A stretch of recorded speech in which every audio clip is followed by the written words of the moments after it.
Hello बच्चों, good morning. कैसे हैं आप लोग? उम्मीद करता हूँ सभी बच्चे बहुत अच्छे होंगे और अपनी पढ़ाई में अच्छी प्रकार से मेहनत कर रहे होंगे। आ, बच्चों, आज फिर मैं हाजिर हूँ आपकी कृषि विज्ञान एवं गणित की मूल तत्व जो चैप्टर नंबर 18 लेकर के। और चैप्टर का नाम है सांख्यिकी फर्स्ट, स्टैटिस्टिक्स फर्स्ट है। और नए ब्लूप्रिंट 2022-23 के आधार पर बच्चों यह जो चैप्टर है 18वां चैप्टर है आपका सांख्यिकी फर्स्ट। ये चैप्टर बच्चों आपके एग्ज़ाम में 5 नंबर का पूछा जा रहा है। कितने नंबर का? 5 नंबर का। जिसमें से बच्चों एक प्रश्न 2 नंबर का तथा दूसरा प्रश्न 3 नंबर का पूछा जाएगा। एक 2 नंबर का प्रश्न और एक 3 नंबर का प्रश्न। तो काफ़ी बेहतरीन चैप्टर है। वीडियो को अंत तक देखिएगा और अपने 5 नंबर पक्के कीजिएगा। बहुत अच्छा चैप्टर है। इसको समझने के लिए थोड़ा आपको जो है ना अच्छी प्रकार से बैठ कर के पढ़ना होगा, है ना। अच्छी प्रकार से आप लोग एक जगह बैठें और अच्छी प्रकार से चैप्टर को समझने की कोशिश करें। बेहतरीन चैप्टर है। बस ये पूरा चैप्टर आपकी समझ पर डिपेंड करेगा, ठीक है ना। यदि आपने समझ के पढ़ा तो समझ में आ जाएगा, रटने की कोशिश की तो रटा नहीं जाता है ये चैप्टर। इसलिए मैं आपको पहले ही बता रहा हूँ, चैप्टर अच्छा है, बस इसको समझने की ज़रूरत है आपको। सॉरी बच्चों, आगे मैं बताना चाहता हूँ आपको, यदि आप हमारे यूट्यूब चैनल पर नए हैं तो चैनल को सब्सक्राइब जरूर कर लीजिएगा। उसके बाद बेल आइकन को दबाना ना भूलें, जिससे आपको नए वीडियो का जो नोटिफिकेशन है वो सबसे पहले मिल सके। और मैं एक बात आपको अच्छी प्रकार से बताता ही रहता हूँ कि शेयर आप ज़्यादा से ज़्यादा करें, जिससे सभी छात्र तक, एमपी या छत्तीसगढ़ के जो भी छात्र हैं सब तक हमारा वीडियो पहुँच सके और वो है 12th की तैयारी अच्छी प्रकार से कर सकें। जो छात्र अच्छे इंस्टीट्यूट्स में या अच्छी कोचिंग्स में, अच्छे स्कूल में नहीं पढ़ सकते हैं, उनके लिए हमारी वीडियो बहुत ही अच्छी है। मैं तो ये कहता हूँ कोई भी छात्र छूटना नहीं चाहिए। मैंने कल ग्रुप में आपको रिजल्ट बताए थे कि बच्चे हमारे यूट्यूब से पढ़ के 98% तक उन्होंने बनाया है। हिंदी इंग्लिश का बच्चे कह रहे हैं, मैं एक बात और कहना चाहूँगा, हिंदी इंग्लिश सर पढ़ा दीजिए। इस प्रकार के कमेंट्स आ रहे हैं बच्चों के व्हाट्सअप के माध्यम से या वीडियो के कमेंट्स में भी बच्चे लिख रहे हैं, सर हिंदी इंग्लिश का क्या करें। तो मैं बताना चाहूँगा आपको, हिंदी इंग्लिश मैं मतलब कहने का मतलब हमारा चैनल पे हिंदी इंग्लिश की जो क्लासें हैं वो नहीं आती हैं। बाकी आप ग्रुप में जुड़ जाइए। ग्रुप में जुड़ने के लिए लिंक डिस्क्रिप्शन में है, वहाँ पे आप जुड़ सकते हैं। और जो भी हमारे पास मैटर होता है हिंदी या इंग्लिश का, वो हम आपको ग्रुप में शेयर करते ही रहते हैं, तो कोई दिक्कत वाली बात नहीं है। बाकी हिंदी इंग्लिश पे आप घर पे फोकस कर सकते हैं, या आपको कोई और चैनल है ना तो वहाँ पर भी आप लोग पढ़ सकते हैं, ठीक है ना। बाकी हम नहीं पढ़ाते हैं, इसलिए आपको झूठी सत्तावना नहीं देना चाहते कि आप जो है ना हम आपको पढ़ाएंगे फलाना ढिंका। कुछ वीडियो हैं जो हिंदी की हमने लास्ट ईयर थोड़ा बहुत पढ़ाया था, 8-10 वीडियो डाली थी, तो वीडियो हम आपको दे देंगे। बाकी जो आईएमपी है, इम्पोर्टेंट का कहते हैं कि सर इम्पोर्टेंट दे दीजिए फिर हिंदी इंग्लिश का, तो कोशिश रहेगी हमारी। हम ये कंफर्म नहीं करते हैं कि बिल्कुल हम आपको दे ही देंगे, लेकिन कोशिश ज़रूर रहेगी कि हम आपको हिंदी इंग्लिश का आईएमपी जो है ग्रुप के माध्यम से दे सकें, ठीक है ना। तो डिस्क्रिप्शन में लिंक है, आप वहाँ पर जुड़ सकते हैं हमसे। और डिस्क्रिप्शन लिंक इंस्टाग्राम की है, हमको आप फॉलो भी कर सकते हैं, है ना। हमसे जुड़ने के लिए आप हमें फॉलो भी करें, है ना। तो बाकी आप चिंता ना करें, पढ़ते रहें, आप लोग मेहनत करते रहें, जी तोड़ मेहनत करें। समय आपके पास सब जो बच रहा है उसका अच्छी प्रकार से आपको सदुपयोग करना है। सिलेबस आपका अच्छा चल ही रहा है, ये 18वां चैप्टर है, इसके बाद 19 और 20 दो चैप्टर एलिमेंट ऑफ साइंस में। बाकी पशुपालन आपका कंप्लीट हो ही चुका है। अब बात करें हम फसल उत्पादन की, तो फसल उत्पादन में आपके 12 चैप्टर कंप्लीट हुए हैं, 8 चैप्टर वहाँ पर बाकी हैं, तो वो भी हम आपको जल्द से जल्द करा देंगे। मतलब दिसंबर में आपका सिलेबस कंप्लीट हो जाएगा, ठीक है। चलिए, तो अब आपका ज़्यादा समय ख़राब हम लोग नहीं करेंगे, इस चैप्टर की शुरुआत कर लेते हैं। बहुत अच्छा चैप्टर है, इसको समझना बहुत ज़रूरी है, ठीक है। चलिए देखिए बच्चों, सबसे पहले हम बात करते हैं सांख्यिकी की परिभाषा की, कि सांख्यिकी की परिभाषा क्या है, क्या होती है सांख्यिकी।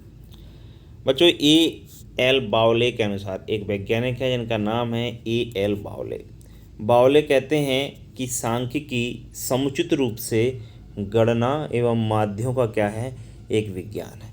तो उन्होंने अपनी लैंग्वेज में सांख्यिकी की परिभाषा बताई है कि सांख्यिकी जो है ना समुचित रूप से कुछ नहीं है, गणना एवं माध्यों का क्या है, विज्ञान है। कैलकुलेशन और मीन्स का एक साइंस है और इसके अलावा कुछ नहीं है, A.L. बावले के अनुसार।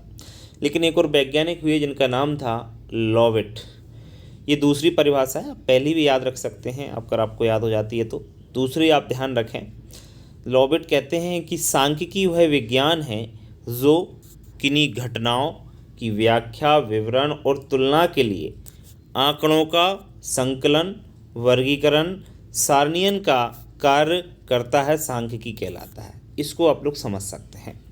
देखिए उन्होंने कहा लॉवेट ने कि सांख्यिकी एक ऐसा साइंस है, कैसा साइंस है, ऐसा साइंस है जिसे किन्हीं घटनाओं की व्याख्या, जैसे कोई घटना है, कोई घटना, आप कहोगे सर कैसी घटना, घटना मान के चलिए कोरोना कोई घटना है, कोरोना एक घटना ही थी एक तरह की, 3 साल चला। तो कोई घटना की व्याख्या मतलब पूरा कोरोना काल की क्या व्याख्या पूरी तरीके से, उसका पूरी तरीके से विवरण और तुलना के लिए, किसके लिए, कंपैरिजन करने के लिए आंकड़ों का संकलन, मतलब आंकड़े को क्या करना, इकट्ठा करना, फिर उनको वर्गों में बांटना यानी वर्गीकरण करना, फिर उनको सारणी में लिखना, ये सब चीज़ जो किया जाता है वही आपका क्या है, सांख्यिकी है। कोई घटना है व्याख्या करना, विवरण करना, तुलना के लिए जो भी आंकड़े उनको इकट्ठा करना और उनको वर्गों में बांटना और फिर सारणी में रखना, यही सब आपका क्या है, सांख्यिकी है। उन्होंने इस प्रकार से समझाने की क्या की, कोशिश की है।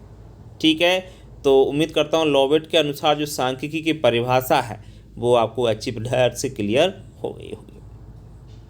ठीक है, अब हम लोग चलेंगे आगे नेक्स्ट क्वेश्चन की।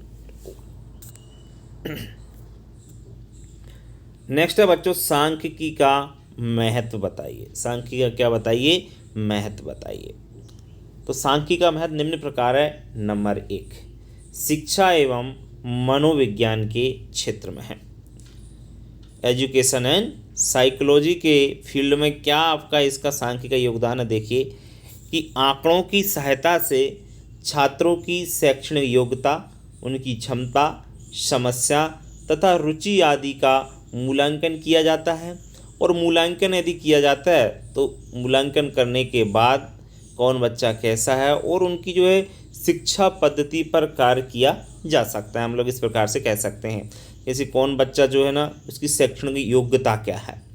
हम लोग कैसे पता करेंगे कि शैक्षणिक योग्यता क्या है। जैसे मैं एक टीचर हूँ, है ना, तो जैसे मेरी क्लास में बच्चे बैठे हैं, आप 12th के ही बच्चे हैं, तो आपकी शैक्षणिक योग्यता क्या है, आप 11th पास आउट हैं। टोटल छात्र जो पढ़ रहे हैं उनकी शैक्षणिक योग्यता क्या है कि वो 11th पास है। उनकी कैपेसिटी, क्षमता, आपकी क्षमता क्या है। आप बहुत सारे छात्र ऐसे होंगे कि एक बार में पढ़ने में याद हो जाता है, बहुत सारे छात्र ऐसे होंगे कि 2 बार 3 बार पढ़ने में भी याद नहीं होता। तो कैपेसिटी, उनकी समस्याएं, बहुत सारे छात्रों की समस्याएं रहती हैं, क्यों याद नहीं होता है। रुचि, इंटरेस्ट, बहुत सारे बच्चों को इंटरेस्ट होता है, बहुत सारे पर नहीं होता है। तो इन सब का मूल्यांकन, इन सब का क्या है, मूल्यांकन किया जाता है किसके अंतर्गत, सांख्यिकी के अंतर्गत। दूसरा है चिकित्सा विज्ञान के क्षेत्र में नई नई औषधियों के प्रभाव का अध्ययन आंकड़े एकत्रित करके ही किया जाता है। देश के किसी भी कोने में आंकड़ों से रोग फैलने का अध्ययन किया जा सकता है। सही बात है, जितनी भी आजकल दवाइयाँ आ रही हैं उनका क्या इफ़ेक्ट है, ये आंकड़े एकत्रित करके पता है। कोई दवा आई तो पहले उसका ट्रायल किया जाता है, ट्रायल करके पता किया जाता है कि वो दवा जो है ना उसका प्रभाव कैसा है। 10 लोगों पर ट्रायल किया, मान के चलिए 7 लोगों पर उसका प्रभाव अच्छा रहा तो उस दवा को आगे बढ़ा दिया जाएगा, है ना।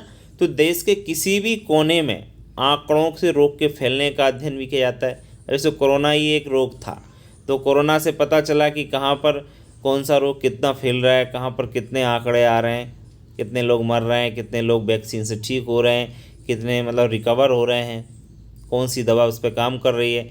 तो इन सब चीज़ों का अध्ययन आपका सांख्यिकी के अंतर्गत ही किया जाता है।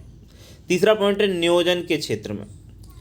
नियोजन के क्षेत्र का मतलब समझिए आप लोग, आंकड़ों के माध्यम से सरकार यह जानकारी प्राप्त करती है कि देश में गरीबी, बेरोजगारी, कृषि उत्पादन, उसकी मांग, उसकी आपूर्ति की स्थिति क्या है। बच्चों आप लोग सब लोग जानते हैं सरकार को कैसे पता चलता है कि हमारे देश में कितने गरीब हैं, हमारे देश में कितना उत्पादन हुआ, गेहूं का, चना का कितना हुआ, मक्का का कितना हुआ, कितने लोग बेरोजगार हैं, कैसे पता कर लेती है सरकार। समझ में आ रहा है कि नहीं आ रहा है। हमारे देश के लिए किस चीज़ की ज़रूरत है, हमारे उस कोने में मतलब उस राज्य में कौन क्या क्या चीज़ें चाहिए, क्या चीज़ पहुंच चुकी है, ये पता कैसे किया जाता है। टोटल चीज़ आंकड़ों से पता चलती है। पहले आंकड़े इकट्ठे किए जाते हैं, आंकड़ों को इकट्ठे करने के बाद आंकड़े इकट्ठे कैसे किए जाते हैं मालूम है आपको। आपने सुना होगा सर्वे होता है। क्या होता है? सर्वे। सर्वे वर्ड सुना है कि नहीं, कि व्यक्ति जो है ना घर घर जाता है या घर घर नहीं जाता है। तो कई बार क्या होता है, जैसे आपके गांव की मुझे क्या है सर्वे करना है, या तो मैं आपको पर्सनल एक एक व्यक्ति से मिलूं, या दूसरा तरीका ये है कि आपका गांव का जो मुखिया है, चाहे प्रधान है या सरपंच है, जो भी है, उससे मिलूं, तो वो आपके बारे में जानकारी देगा, है कि नहीं। गांव का यदि मैं सर्वे नहीं करना चाहता तो मैं ब्लॉक लेवल पे भी सर्वे कर सकता हूं। तो सर्वे किया जाता है, उसमें ही सब चीज़ें आंकड़े इकट्ठे किए जाते हैं। आंकड़े इकट्ठे करके फिर सरकार को पहुंचाए जाते हैं, चाहे गरीबी के हों आंकड़े, चाहे बेरोजगारी के हों। इन सब चीज़ों का पता सरकार जो है, चाहे कितना एग्रीकल्चर का प्रोडक्शन हुआ, कितनी मांग है, किस क्षेत्र में गेहूँ कम है, कहाँ पर नहीं होता है, कहाँ पर ज़रूरत है, कहाँ पर ज़रूरत नहीं है, इन सब चीज़ों का पता लगाया जाता है आपका सांख्यिकी के ही द्वारा।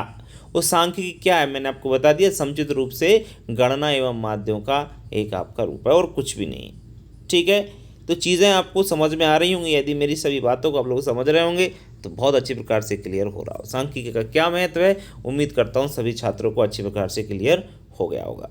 अब बात करें हम सांख्यिकी की विधियों को समझाइए, मेथड्स ऑफ स्टैटिस्टिक्स। देखिए सबसे पहले हम बात करेंगे आंकड़ों का संग्रहण, मतलब आंकड़ों को इकट्ठा करना। शोधकर्ता का प्रथम और सबसे महत्वपूर्ण कार्य होता है आंकड़ों को एकत्रित करना। इससे उसे सतर्कता एवं उद्देश्य से संबंधित आंकड़े एकत्रित करना चाहिए। देखिए मान के चलिए आप ही एक शोधकर्ता हैं। शोधकर्ता का मतलब ये है कि आप एक रिसर्चर हैं, रिसर्च कर रहे हैं, और कहने का मतलब आप एक व्यक्ति हैं जिसको काम दिया गया है कि आप जो है ना ये काम कीजिए। मान के चलिए आपको ये काम दिया गया है कि आप ना जो कोरोना है उस पर कार्य कीजिए, आपको कोरोना वॉरिएंट बना दिया है ना, और आपको भेजा गया किसी ज़िले में भेजा गया, या कोई गांव दे दिया, आपको एक गांव दे दिया मान के चलिए, है ना। तो आप सबसे पहले क्या करेंगे, उस गांव में जाएंगे और गांव का पता करेंगे उस गांव का, और जैसे भी जाएंगे आप लोग जो भी आंकड़े आपको मिलेंगे कि कितने लोग जो है कोरोना से मर चुके हैं उस गांव में, कितने लोग संक्रमित हुए, कितने लोग नहीं हुए, कितने लोग कितनी उम्र के संक्रमित हुए हैं, है ना। तो आपका उद्देश्य वही रहेगा, हाँ कि नहीं रहेगा, कोरोना से संबंधित, है ना। तो जो भी उद्देश्य सभी आंकड़े आप क्या कर लोगे, उनको इकट्ठा कर लोगे। कर लिए। अब आपका दूसरा काम देखिए, दूसरा विधि होता है वर्गीकरण। जो शोधकर्ता होता है, जैसे कि मैं आपकी बात कर रहा हूँ, शोधकर्ता हो आप, शोधकर्ता द्वारा एकत्रित आंकड़ों को सरलता से समझाने के लिए उन्हें क्रम से वर्गों में विभाजित करें।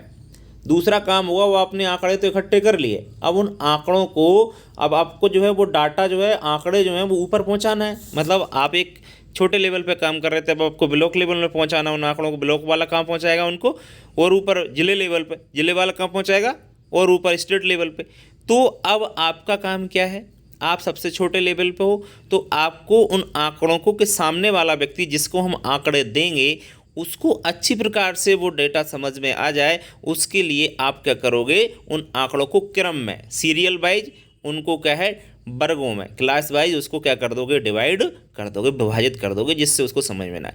मतलब कैसे डिवाइड करोगे, एक तरफ आप लगोगे कि इतने लोग जो है ना संक्रमित हुए, इतने लोग कोरोना से डेथ हुई, इतने लोग आपने क्या किया, इतने लोग जो है कोरोना होने के बाद क्या हुआ, वो आपके रिकवर हो गए, इतने लोगों को कोई असर नहीं पड़ा, इनकी इम्यूनिटी बहुत अच्छी है। फिर आप उम्र वाइज उनको डिवाइड कर दोगे, उम्र के अनुसार, इतने उम्र के जो है शांत ज़्यादा हुए, इतने लोग पहले से बीमार थे, उनको ज़्यादा कोई इन्फेक्शन हुआ कि नहीं हुआ। तो इस प्रकार से आप उन चीज़ों पर अच्छी प्रकार से वर्गों में विभाजित करके उसको जो है ना आंकड़ों को सही कर लोगे। वर्गीकरण कर लिया अपन ने आंकड़ों का। अब तीसरा आपका काम रहेगा सारणीयन, मतलब आंकड़ों को वर्गीकृत करने के बाद उन्हें तुलनात्मक अध्ययन के लिए, किसके लिए, कंपैरिजन स्टडी के लिए उन्हें भली प्रकार से मतलब अच्छी प्रकार से सारणीबद्ध किया जाए। मतलब अब आपने उनको जो है वर्गों में बांट दिया आंकड़ों को, जो भी आंकड़े आपको गांव से मिले थे, है ना, तो उनको वर्गों में बांटने के बाद उनको हम लोग क्या करते हैं, एक टेबल बनाते हैं। सारणी का मतलब क्या होता है, एक टेबल बनाई जाती है ना, क्योंकि उन चीज़ों एक एक चीज़ अगर आप लोग लाइन वाइज लिखोगे तो बहुत सारा मैटर हो जाएगा कि नहीं हो जाएगा। तो उसको एक पेज में, है ना, कि आप सारणी क्यों बना रहे हो, क्योंकि सामने वाले को बिल्कुल नज़र पड़ते ही वो चीज़ अच्छी प्रकार से क्लियर हो जाए, इसलिए आप उस काम को सरल कर रहे हो, है ना। तो ये काम किसके, सारणी के अंतर्गत हो रहा है। सारणी आप बनाओगे अच्छी प्रकार की, मतलब टेबल बनाओगे। और टेबल क्यों बना रहे हो, तुलनात्मक अध्ययन के लिए, मतलब 1 साल पुराने जो आंकड़े थे उनसे क्या हो जाए, तुलना हो जाए कि पहले 1 साल पहले जो कोरोना आया था उसमें उस गांव की क्या स्थिति थी और आज हम देख रहे हैं ना, तो आज क्या स्थिति है। तो दोनों आंकड़ों का क्या हो जाएगा, तुलनात्मक अध्ययन, मतलब क्या हो जाएगा, कंपैरिजन करने के लिए हम लोग सारणी बनाएंगे और भली प्रकार से सारणीबद्ध उनको कर दिया जाएगा। ठीक है, तो सामने वाला अच्छी प्रकार से उनको समझ पाएगा। ठीक है, तो सांख्यिकी विधियां, आंकड़ों का संग्रहण, वर्गीकरण और सारणीयन, तीनों ही चीज़ें आपको अच्छी प्रकार से क्लियर हो चुकी होंगी। ठीक है बच्चों, बहुत बढ़िया, बढ़ते हैं आगे। मैंने पहले ही कहा है आपसे कि इस चैप्टर को समझना है और बाकी सब चीज़ें आपको अच्छी प्रकार से क्लियर होंगी। थोड़ा बुद्धि का यूज करना है, करते चलिए। प्रश्न नंबर 4 है, सांख्यिकी के प्रमुख कार्य बताइए। सांख्यिकी के क्या कार्य होते हैं, देखिए।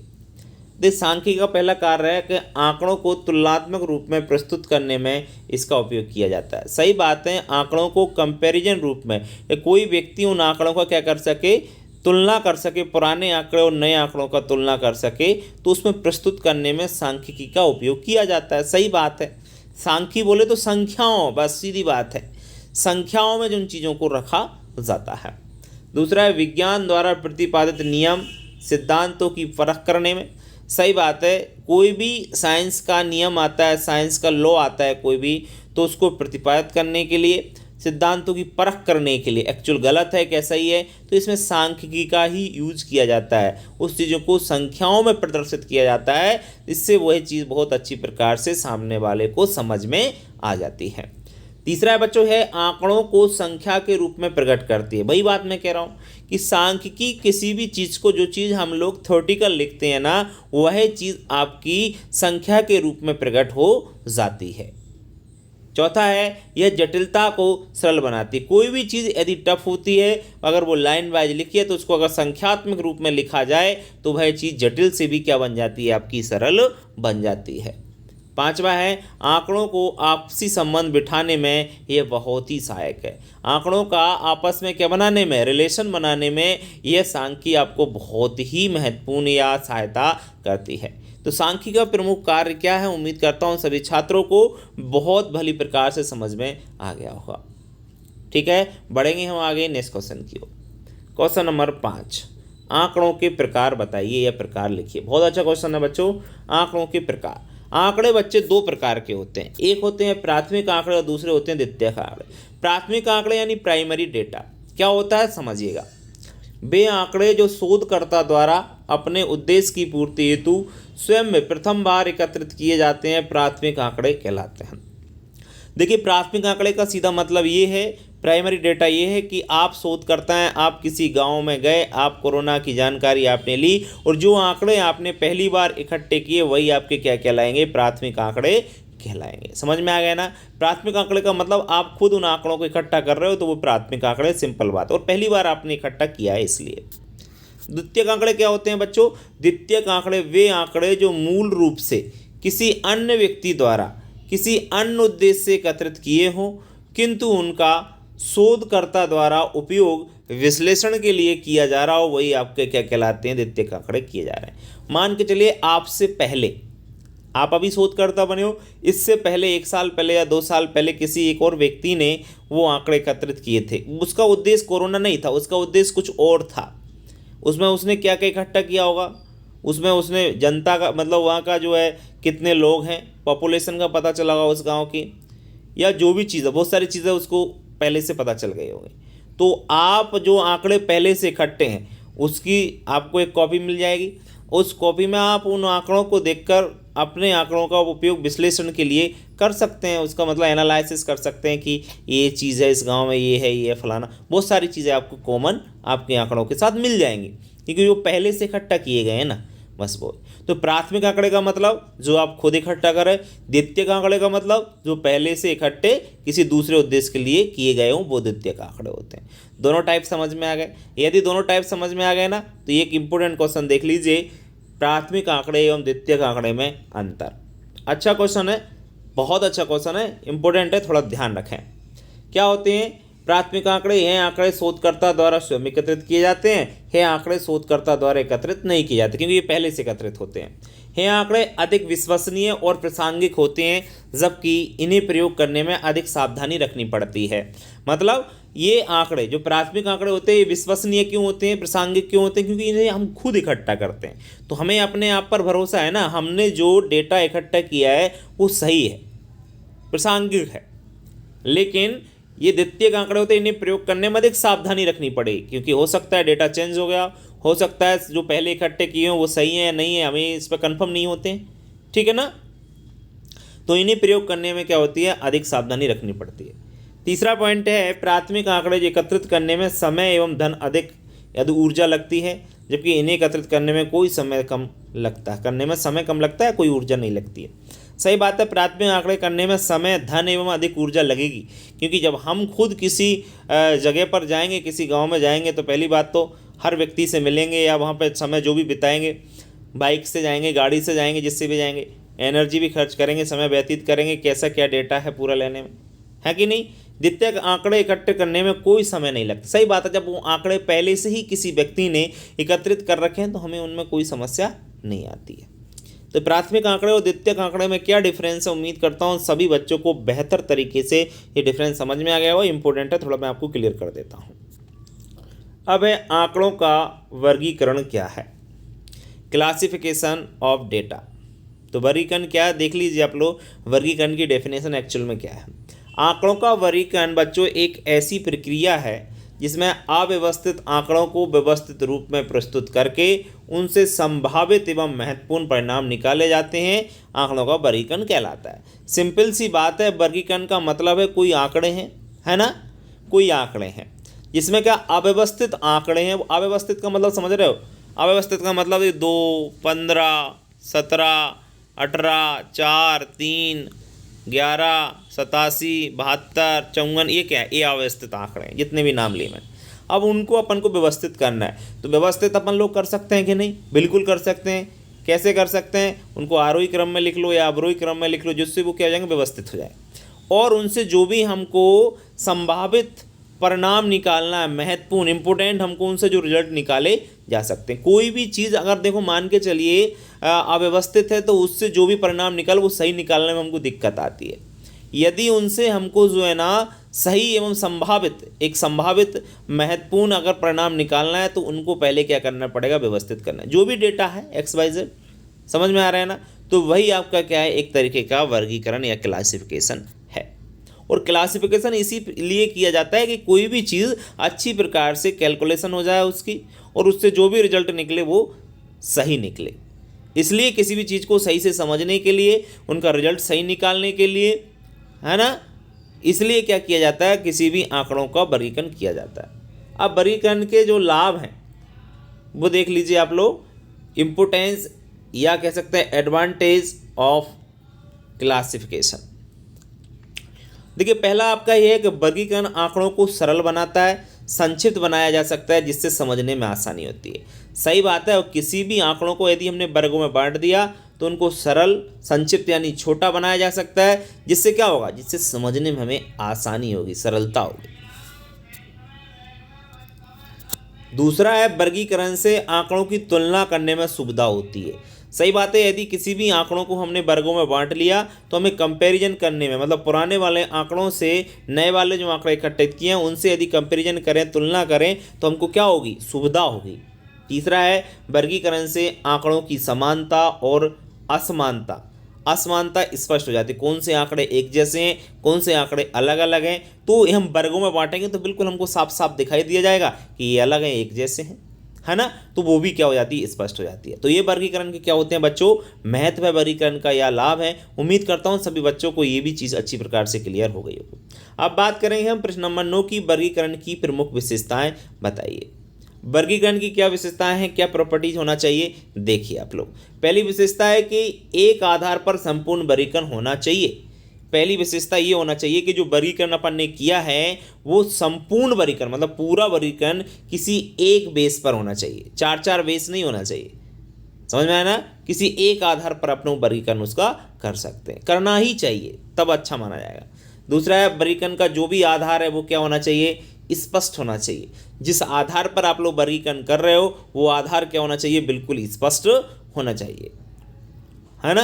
तीसरा है वर्गीकरण में ऐसे वर्ग बनाना चाहिए ताकि आवश्यकता अनुसार उनका आकार घटाया बढ़ाया जा सके। सही बात है, वर्गीकरण में जो भी क्लास बनाते हैं हम लोग इस प्रकार से कि ये फलाना डिंका, तो इस प्रकार से बनाना चाहिए। उनका साइज अगर मान के चलो हमको घटाना पड़े तो घटा सकें और बढ़ाना पड़े तो हम लोग उनका आकार बढ़ा सकें।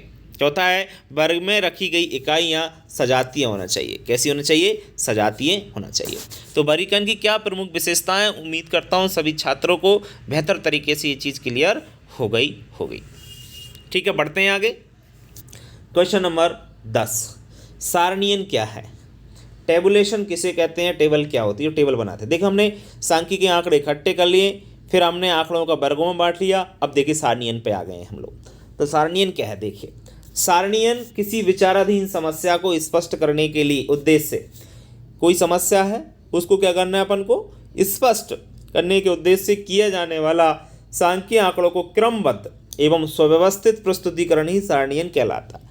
टेबल बनाना क्या है, सब जानते हैं, टेबल बनती है किसी भी चीज़ की तो क्या होता है, टेबल में हम लोग क्या करते हैं, कोई भी चीज़ है उसको हमको अच्छी प्रकार से स्पष्ट करना है। तो स्पष्ट करने का हमारा उद्देश्य होता है कि कोई भी उसमें आंकड़े रखें वो स्पष्ट हो जाए, और उनको क्या करते हैं, सांख्यिकीय आंकड़ों को क्रमबद्ध मतलब एक सीरियल वाइज रख करके अच्छी प्रकार के सुव्यवस्थित करके प्रस्तुतिकरण सारणीयन कहलाता है। प्रस्तुतिकरण मतलब किसी दूसरे के सामने यदि हम प्रस्तुत करते हैं तो भाई आपका क्या कहलाता है, सारणीयन कहलाता है।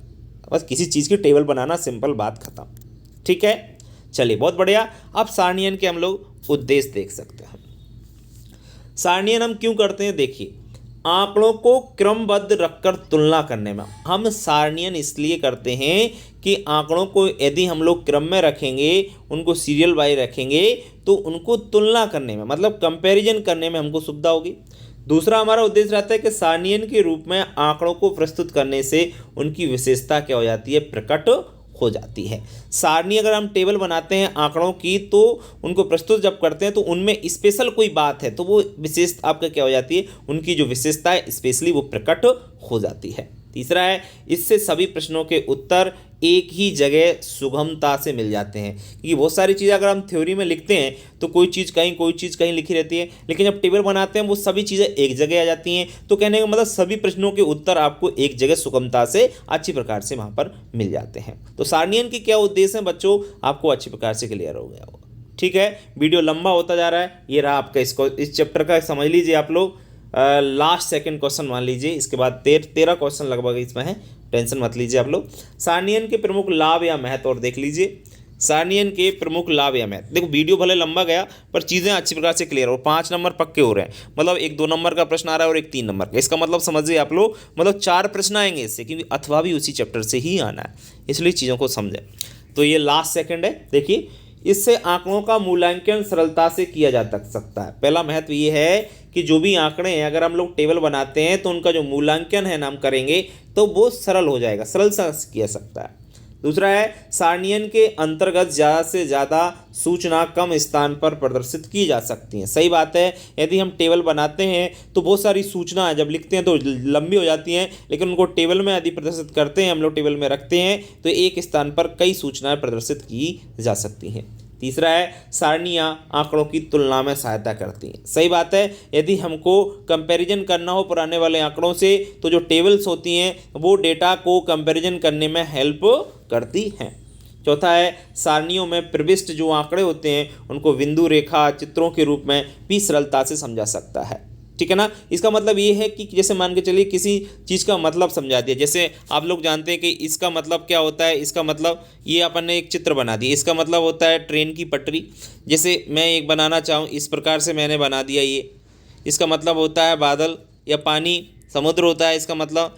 अगर मैंने बना दिया आपका इस प्रकार से, है ना, इसका मतलब होता है रोड। तो ये चित्र एवं बिंदु रेखाओं के मतलब से सारणी में अगर लिखने की भी ज़रूरत नहीं है, इनसे भी हम लोग समझ सकते हैं कि इसका मतलब क्या है ना। तो सारणियन के प्रमुख लाभ या महत्व क्या है, सिंपल तरीके से समझाने की कोशिश की है। उम्मीद करता हूँ ये क्वेश्चन भी अच्छी प्रकार से क्लियर हो गया होगा। ये रहा आपका लास्ट क्वेश्चन इस चैप्टर का, देख लीजिए आप लोग। आंकड़ों का सारणीयन यदि हम कर रहे हैं, जब हम टेबल बना रहे हैं तो हमें कौन कौन सी सावधानियां रखना चाहिए। आंकड़ों का अगर टेबल बना रहे हैं, सारणी बना रहे हैं, तो कौन कौन सी बातों का ध्यान रखना चाहिए। देखिए बच्चों, सबसे पहली बात याद रखना है कि सारणी एक संक्षिप्त यानी छोटी, स्पष्ट, पूर्ण टाइटल होना चाहिए। इसका एक कंप्लीट शीर्षक होना चाहिए, क्या किस आधार पर आपका जो है सारणी बनाई गई है। तो कहने का मतलब छोटी होना चाहिए सारणी, स्पष्ट होना चाहिए और उसका कंप्लीट टाइटल होना चाहिए। दूसरा है सारणी की रचना कागज के अनुरूप हो। ऐसा नहीं हो कागज छोटा पड़ रहा है सारणी इधर निकल जाए ना, जितना बड़ा कागज है उसी के अनुरूप, उसी अनुसार आपको क्या बनाना चाहिए, उसमें सारणी बनाना चाहिए। तीसरा है तुलनात्मक आंकड़ों को साथ साथ रखना चाहिए। जिन आंकड़ों को हमको कंपैरिजन करना है उनको आंकड़ों को क्या रखना चाहिए, एक जगह रखना चाहिए, है ना, और साथ साथ रखना चाहिए, जिससे चीज़ें जो है अच्छी प्रकार से कंपैरिजन की जा सकें, आंकड़ों का कंपैरिजन किया जा सके। ठीक है। और इसके बाद है चौथा, किसी विशेष तथ्य को स्पष्ट करने के लिए सारणी के नीचे नोट लिखना चाहिए। मान के चलिए कोई स्पेशल बात है, वो टेबल में कोई स्पेशल आंकड़ा हमको जो है ना डिकोड करना है, तो उसको नीचे नोट कर देना चाहिए, नोट करके उसको लिख देना चाहिए कि ये बात, इसका मतलब ये है। पांचवा है बच्चों, सारणी के नीचे आंकड़ों के स्रोत का उल्लेख अवश्य करना चाहिए। जी हाँ बच्चों, उस स्रोत का उल्लेख नीचे सारणी करना चाहिए कि ये जो सारणी में जो भी आंकड़े एकत्रित किए हैं हमने, उसका सोर्स ये है कि आंकड़े हमने यहाँ से इकट्ठे किए हैं। ठीक है ना। तो ये है आंकड़ों का सारणीयन करते समय कौन कौन सी सावधानियां रखना है। उम्मीद करता हूँ ये चीज़ भी आपको क्लियर हो गई होगी। इस चैप्टर में कुछ भी नहीं है, 3 चीज़ें हैं, आंकड़े इकट्ठे करना, उनको वर्गों में बांटना और उनकी सारणी बनाना। ठीक है ना, बस और कुछ भी नहीं है। उम्मीद करता हूँ सभी छात्रों को ये चैप्टर बेहतरीन तरीके से समझ में आया होगा, और जिसने कंप्लीट वीडियो देखा उसको तो बहुत समझ में आया होगा। और यदि एक बार में क्लियर नहीं होता तो दूसरी बार वीडियो को देख लीजिए, तीसरी बार देख लीजिए, आपकी घर की बात है। यूट्यूब पे फ्री ऑफ कॉस्ट आप लोग पढ़ रहे हैं। उम्मीद करता हूँ सभी को मज़ा आ रहा होगा पढ़ने में। और बस एक ही बात कहना चाहूँगा, ज़्यादा से ज़्यादा शेयर करें, समय का सदुपयोग कीजिए, मेहनत कीजिए और अपना जो लक्ष्य है उसको प्राप्त कीजिएगा। मिलते हैं नेक्स्ट वीडियो में, तब तक के लिए बच्चों नमस्कार।